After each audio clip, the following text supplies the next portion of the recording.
Good afternoon and welcome back to another video from a very, very blustery but equally beautiful Filey Brigg. We've come up to the East Coast for the weekend and I think this is a truly hidden gem. It's a place that's often overlooked for the much closer to here Bempton Cliffs, and obviously an iconic location and a place that I love. But whenever I come to Bempton Cliffs, I always try to include a little trip to Filey Brigg. It's a peninsula that juts out into the North Sea, and there is real good opportunities for some quite unusual, unique birds here. None more so than the purple sandpiper, and I hope that we obviously get a glimpse of one of those beautiful birds today. The weather is interchangeable, as it often is when it's blustery like this. So I've got my wet weather gear on. I'm prepared if it absolutely tips it down. It has just done that when we arrived in the car park. But the sun looks like it's come out. I'm going to chance my arm. So come along for the journey and see what I see.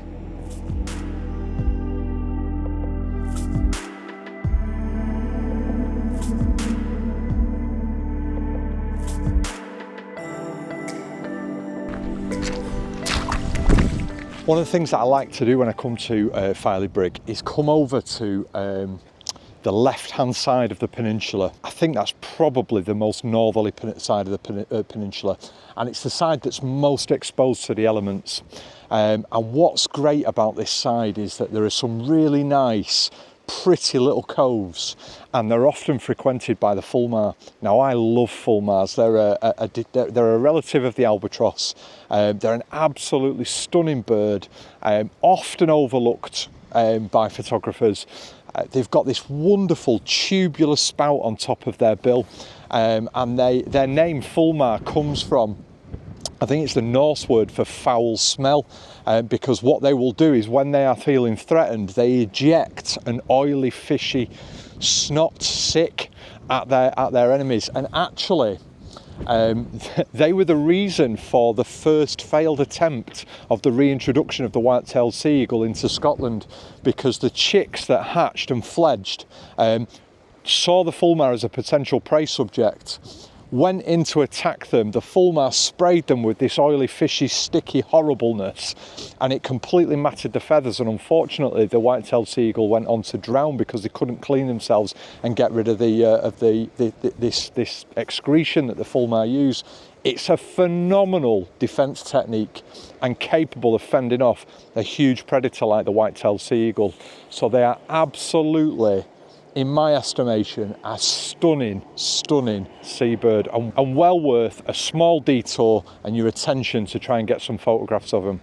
The beauty of photographing them here is you're looking right down on them, and rather than getting that sea rather than getting that air and a kind of a clear background, what you can get is some really nice animal in its habitat shot, so you can get the shot of the rocks and the waves breaking on the rocks behind them, and it produces something a little bit different. So well worth the detour.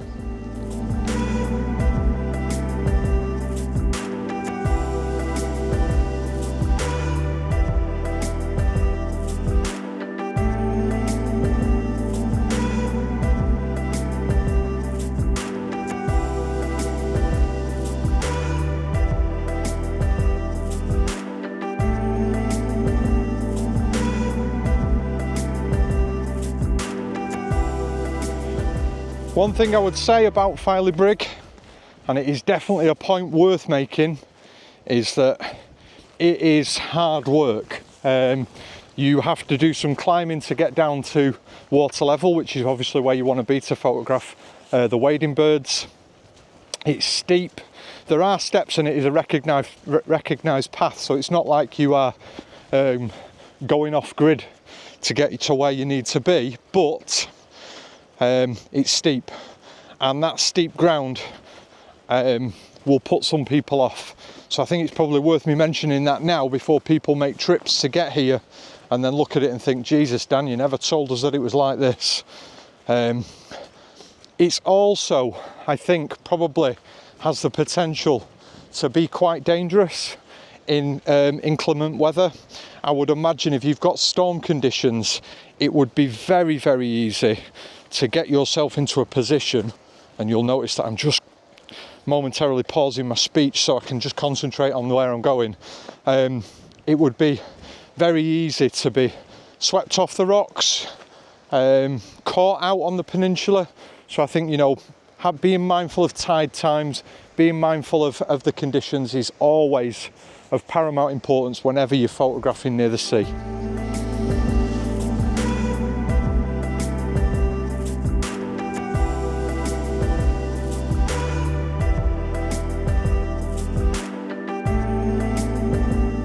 So we're down at water level now, and it's really treacherous down here. It's very, very slippy. There's lots of seaweed on the rocks, and they're really smooth rocks. So when they're wet like this, it's very slippy. So it's not like you get off the steep ground and the dangers that you had before have gone away. They still very much exist. So you've just got to be very mindful, take your time, watch your footing, and obviously keep your eyes peeled for what's ahead of you.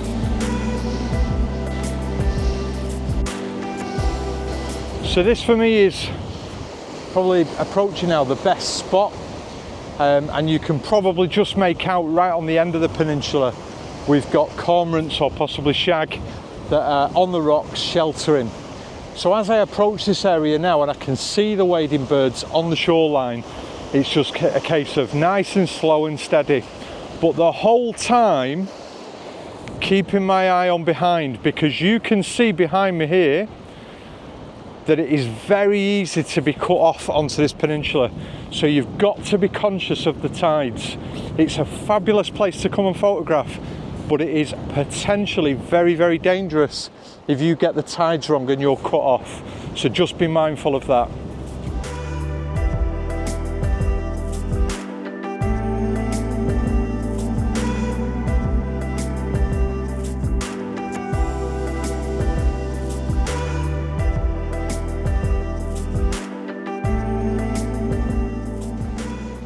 I use a tried and tested method for getting close to wader birds. Some people like to, you know, crawl along and get really, really low. The method that I use, and it gets you reasonably close, and it gets you some good success, but I believe doesn't cause any stress to the birds whatsoever.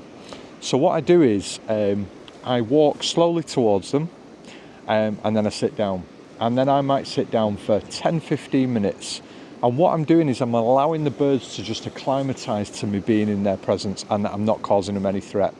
And then I edge forward by just kind of a crouched position, just walking forward perhaps 5 steps, and then I sit again.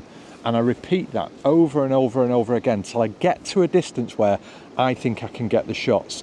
Now that doesn't mean that I'm on top of them and encroaching them. I'll just get into a position where I can get the shots, and then I'll get the shots, and then I'll allow the birds to move away.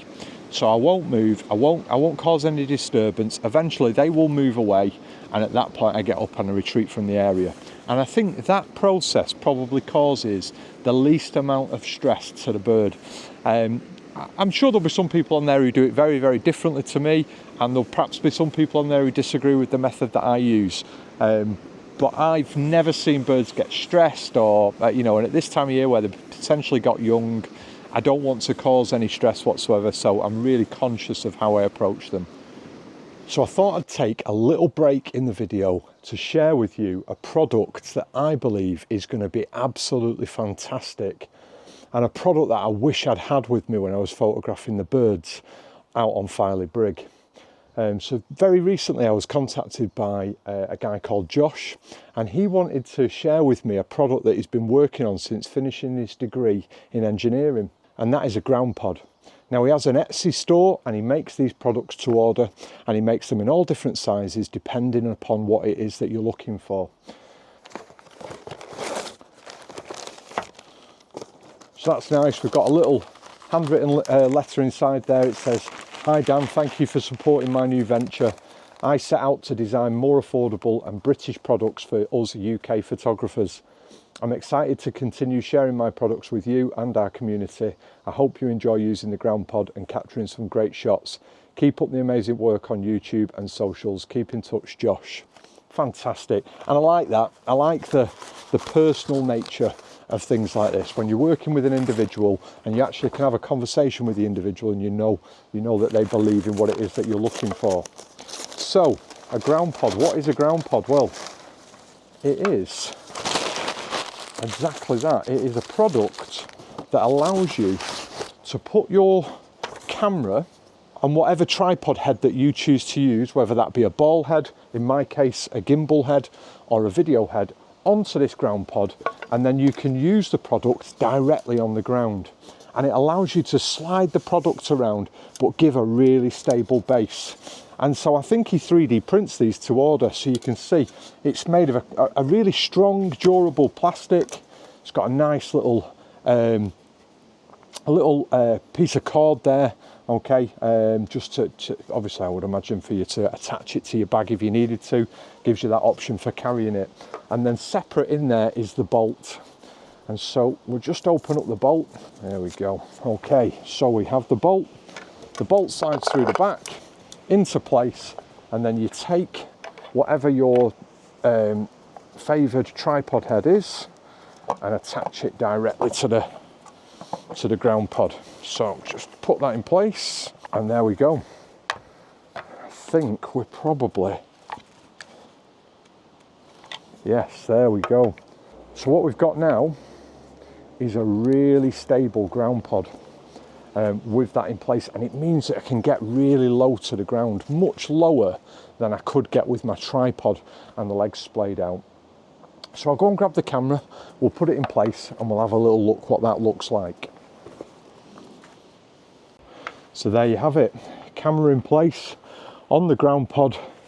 I don't have to hold on to it, and it gives me that really stable platform, but at absolutely eye level. I think we're probably about 15 centimetres off the ground there, and it means that when you're looking for those really, really low eye level shots with subjects that are invariably quite small, or indeed you want to get below the subject, I'm immediately thinking this would be a fantastic attribute to photographing badgers. So if I can get nice and low in the badgers, so I'm at grass level height and the badgers are coming towards me, that's going to be absolutely perfect. So there you have it, the ground pod.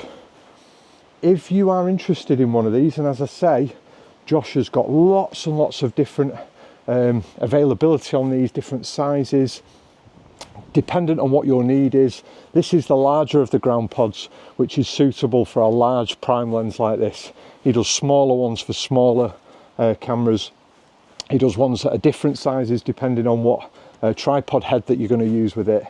But that is just absolutely perfect, and definitely something that I wish I'd had with me on Filey Brigg.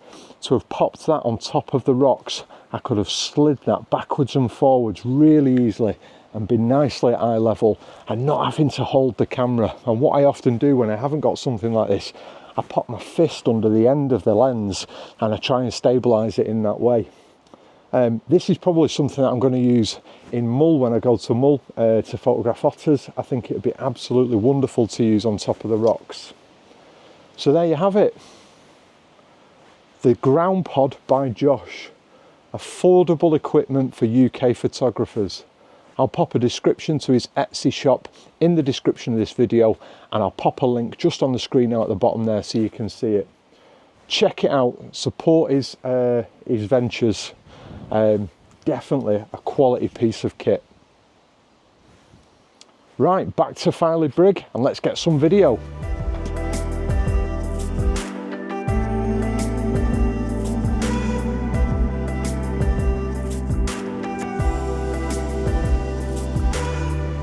I got really close to a small group of Ruddy Turnstone. I think they were Ruddy Turnstone. I don't spend nowhere near enough time photographing shorebirds, so my knowledge of them isn't as extensive as I'd like it to be, particularly not as good as it is for things like woodland birds. But I think they were Ruddy Turnstone, what was beautiful is I'm sat quite low here, down in sort of the rock pools, and they were on the the rocks above me, and their heads were peeping in amongst the stones at me, and that gave me some really nice opportunities to frame the head in amongst little gaps amongst the stones, which I think's produced some really nice images. If I got anything decent, I'll pop it up on the screen now for you to see.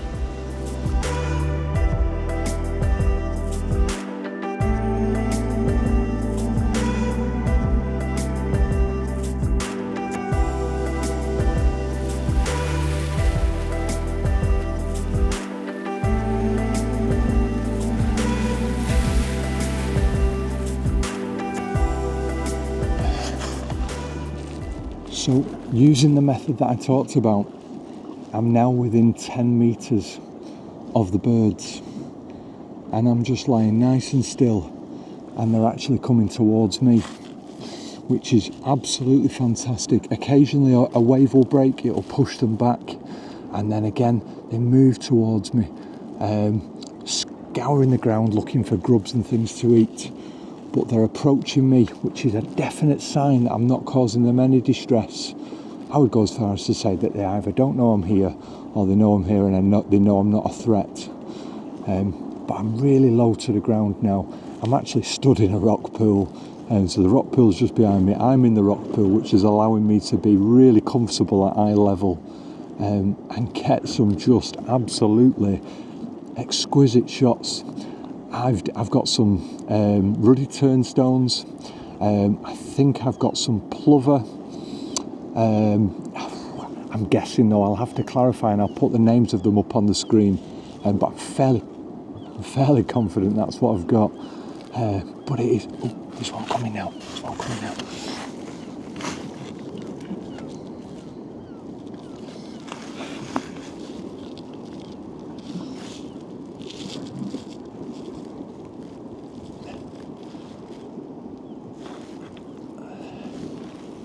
Really close. It's absolutely fantastic for type of photography, and if you've never tried it, you know, we live on an island. At most we're probably an hour and a half from the coast, so we should be visiting our coastlines far greater than probably we do so, because they're just an absolutely incredible place to photograph birds.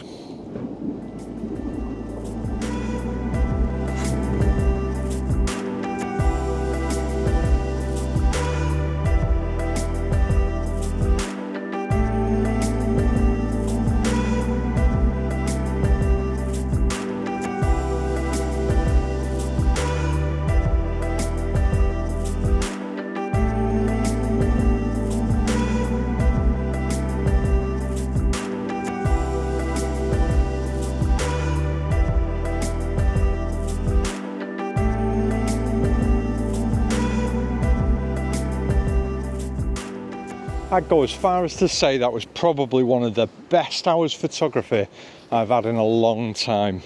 There's something really, really special about sharing a space with a bird that's totally unused to human contact and being close to humans. And by that I mean, we can often get close to birds such as robins, blackbirds, and you know, a lot of your garden birds. But when it's a bird that's not habitually close to people, and you can share a really close space with that bird, and it be totally comfortable in your presence, there's something quite magical about that. There really is. And I really enjoyed that. I enjoyed watching them coming towards me, pushing back, coming towards me, pushing back.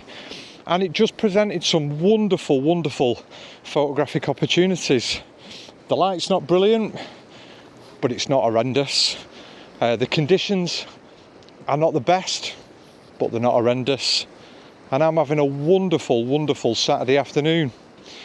And I think it's afternoons like this that make work that little bit more bearable.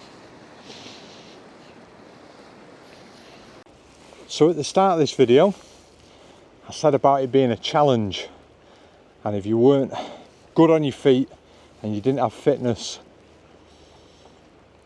it's probably not the place for you. I'm going to turn the camera around now and show you what I've got to get back up. There's the path. It's going to start here And then I'm going to follow it all the way up that ridge. And it's going to be incredibly hard work. So here we go.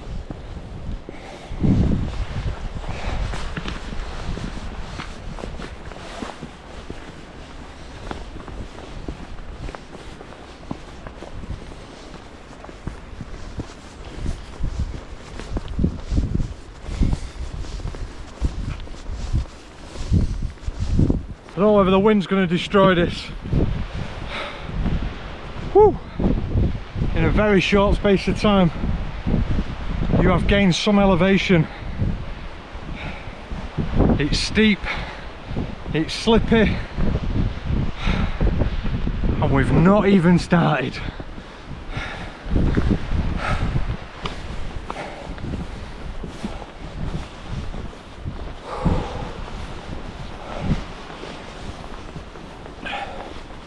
Whew. At the top-ish. It's times like this I'm reminded I used to do Ironman triathlons, run marathons, cycle from one side of the country to the other. God, I'm unfit compared to what I used to be. But what I am is a happy man.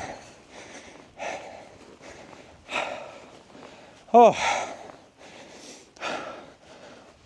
lungs are bursting, heart's beating out of my chest. But still, out in the fresh air, the beautiful sunshine, and some very, very black clouds approaching ahead of me. Hopefully, I can get back to the motorhome before they arrive. I'll probably bring the video to a close there. Yeah, Filey Brigg, an absolute hidden gem. I don't think I've seen a YouTube video on Filey Brigg.